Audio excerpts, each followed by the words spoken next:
everybody, it's Ryan McCaffrey from IGN, joined by Tynan Pearson, the lead multiplayer level designer at 343 Industries on Halo 4. He is being kind enough to take us on a behind-the-scenes strategic developer insight tour of all 10 Halo 4 multiplayer maps. This one is called Ragnarok, and something tells me I'm going to like this one a lot. Yeah, this map may be familiar to you if you're a Halo fan.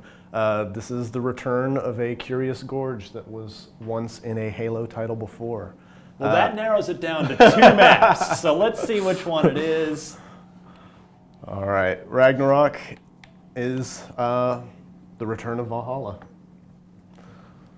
One of Halo 3's finest maps, for sure. What has changed about it? So we've kept the layout, hills, and structures mostly the same. There's been additional art detail put in, but we've also had to make a few minor changes to certain things to make sure that the vehicles function with our current sandbox and that the level flows with the new details of the default player package. So as you get in here, you can see that this is the Valhalla that you know and love, except reimagined way prettier as Ragnarok. So the Forerunner structures have changed. We've got, all new artistic details and elements that have been added. Let's take you through a tour of the interior of the base. So coming in here, you can see that still familiar elements, minor things have been added, but do we still go inside structure, the base to pick up the battle rifle? No, that's actually changed. Weapon placement has changed in the map just based on the initial ordnance and the new ordnance system. Plus, because you can spawn with a BR immediately in your custom loadout, yes.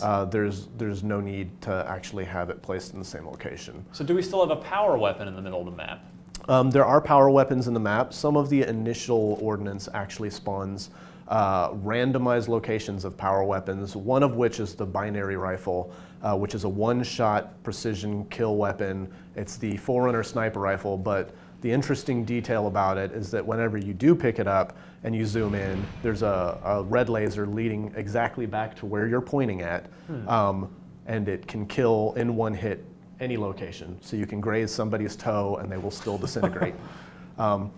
So yeah, you can see familiar routes, familiar paths.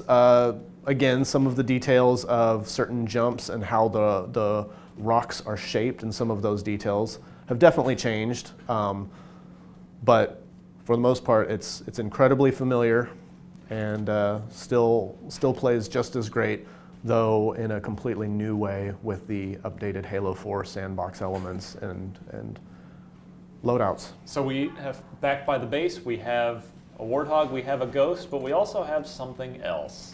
Yeah, one of the new additions and something that dramatically changes the way that Valhalla plays is the Mantis. So getting into the Mantis, you can see that the lines of sight in Valhalla from its original inception still definitely allow for good coverage when you're in vehicles. Now, how can we? You guys have made a lot of updates so that the Banshee isn't as overpowered. You can use, or the Scorpion. You've slowed the Scorpion down. You can halt it by hitting it with an overcharged plasma pistol. What is the defense against this terrifying-looking walking mech? Well, the other vehicles do stand a chance. You have the Banshee, which creates some interesting and dynamic fights between the opposing Mantises. In addition, you do have Plasma Pistol, which can EMP the mech, and power weapons. If everyone's focus firing, you can pop the Mantis's shields, as well as doing enough damage to take it down with enough focus fire from the team. So are there any vulnerable points to the pilot at all? Like, can you hit him in the head from behind or anything like that? As far as I'm aware, there's definitely, there's not a specific weak spot against it, though you can mount the Mantis and plant grenades. Can you board it? Can you take the Mantis?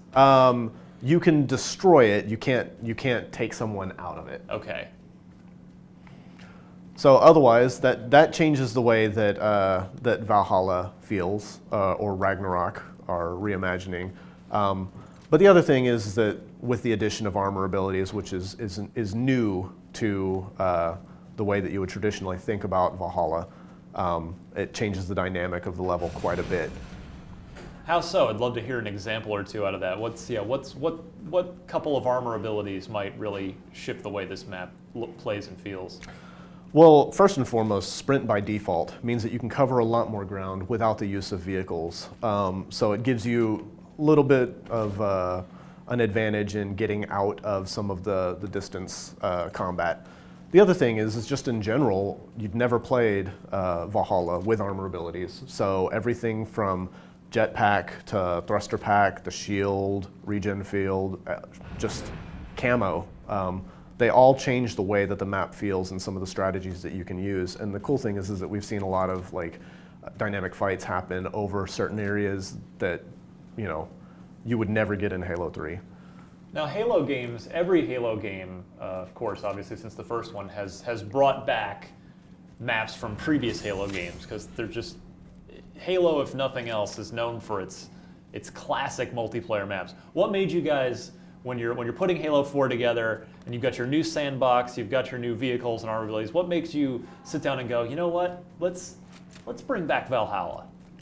Well, we definitely knew that we wanted to bring back a map, or we knew that we wanted to have a return to something that people had fond memories of, and Valhalla was always a favorite in the studio. And when we were looking at the BTB maps that we had and the large scale maps and the small and mid, it was the one that always came up to the front as being the most supportive of our sandbox and the one that would work out the best. So, you know, we had definitely experiments with a bunch of different maps, but this one came out on top just because it's such a great Halo map. And it just does so many things that we wanted to take advantage of. So rather than build something that facilitated the same purpose, why not bring back one of the best? Any pro tips for Valhalla this time around? I guess it's basically making sure that you have a coordinated team in regards to the usage of the Banshee and the Mantis. So don't try and go toe-to-toe with the Mantis with the Banshee unless you're in an advantageous situation, because, you know, depending on the exchange, if you're flying too high, then the Mantis can mow down the Banshee with the chain gun and missiles.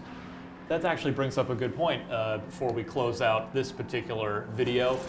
Is the Banshee good for coordinating a team effort, and should you use it to protect the Mantis?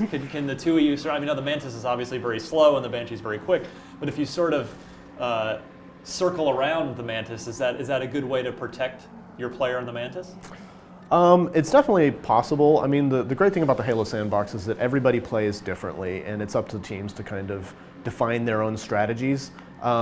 We've found with some of the teams that we've put together on competitive modes that protecting the Mantis works really well even with just a ground team.